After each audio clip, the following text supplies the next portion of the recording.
For centuries, some of the greatest minds in history shared a strange habit. They would disappear, not to meetings, not to libraries, not to debates. They would simply walk, alone, for hours. Charles Darwin walked the same gravel path behind his house every single day. Friedrich Nietzsche wandered mountain roads for miles. Beethoven took long solitary walks through the woods outside Vienna, carrying a notebook for the melodies that appeared in his mind. And Aristotle famously believed that philosophy itself should happen while walking. Today, that habit sounds almost impossible. Most of us feel restless after 5 minutes without checking our phone. We try to solve problems while sitting at a desk, surrounded by notifications, messages, and endless digital noise. Yet the thinkers who shaped science, philosophy, and culture did something radically different. They stepped away from everything and walked. The strange question is, why? Why would some of the most brilliant people in history spend hours wandering alone instead of working harder at their desks? And more importantly, what did they discover out there that we might be missing today? Because if you look closely at history, those quiet walks were not a break from thinking. They were where the thinking actually happened. Imagine a typical day for many people today. You wake up, check your phone, scroll through messages, jump between tasks, and spend most of the day reacting. Emails, deadlines, news, notifications. By evening, your mind feels exhausted. Yet, strangely, the problems you were trying to solve in the morning are still there. Decisions feel harder. Ideas feel stuck. You sit at your desk longer, trying to force clarity, but clarity refuses to arrive. This is one of the quiet struggles of modern life. We are constantly thinking, yet rarely thinking clearly. And the reason may be simpler than we realize. Our minds were never designed to think best while sitting still. Charles Darwin understood this instinctively. Every day, no matter the weather, Darwin walked a circular path near his home and downhouse. The path became known as the Sand Walk.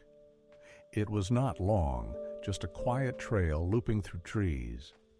But Darwin walked it again and again, often several times a day.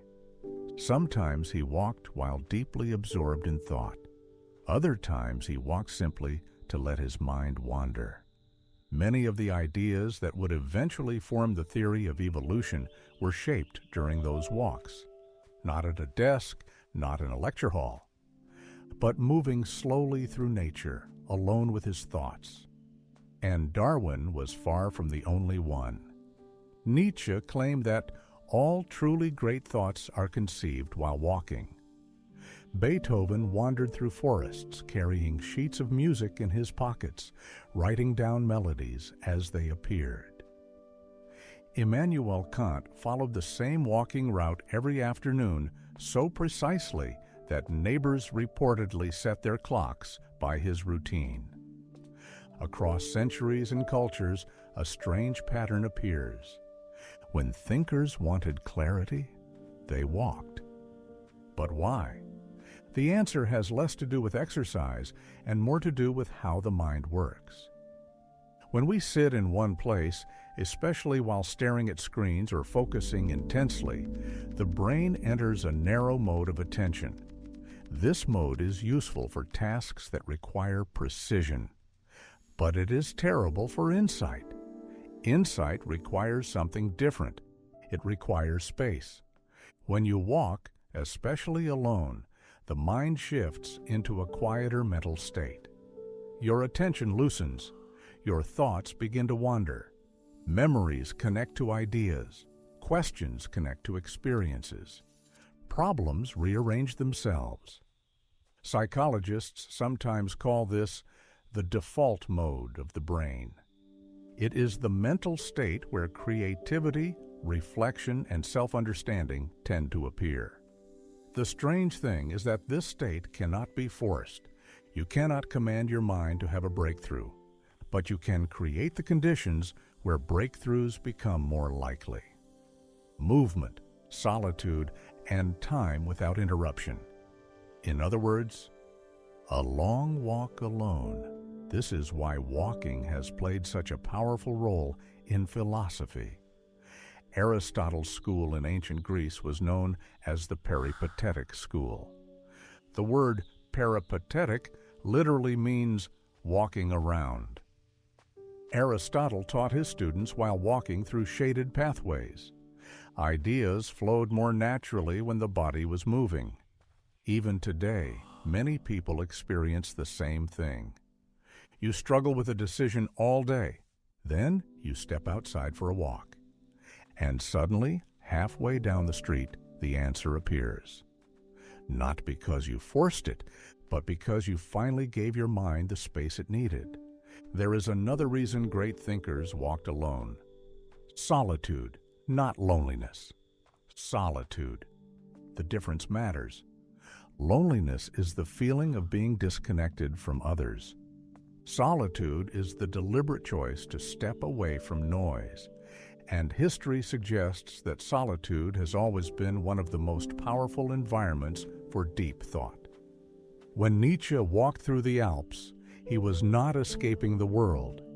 He was escaping distraction. Modern life surrounds us with constant input, messages, opinions, arguments, information.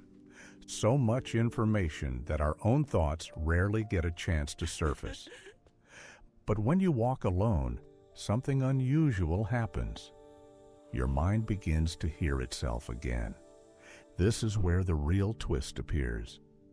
Most people think walking is a break from productivity. But for great thinkers, walking was the most productive part of the day. Darwin walked when he needed clarity. Nietzsche walked when he was forming philosophical ideas. Beethoven walked when composing music. The walk was not the pause, the walk was the work. Because some ideas cannot be discovered through effort alone. They require quiet, they require distance, they require time for the mind to breathe. And perhaps this is the hidden lesson behind their habit. The greatest obstacle to clear thinking today is not lack of intelligence. It is lack of mental space. We try to solve problems inside environments that constantly interrupt thought. Yet the thinkers who changed the world often did something incredibly simple. They stepped outside and walked, slowly, alone, for hours. Not because they were avoiding work, but because they understood something most people forget. The mind does not reveal its deepest ideas under pressure. It reveals them when it has room to wander. So, the next time you feel stuck on a problem, when a decision refuses to become clear, when your mind feels crowded with noise, try something surprisingly ancient. Step outside, leave the phone behind, and walk. Not for exercise, not for productivity, but for thinking. Because somewhere along that quiet path, as it did for Darwin, Nietzsche, Beethoven, and countless others, a thought may appear, and that thought might be the one that changes everything.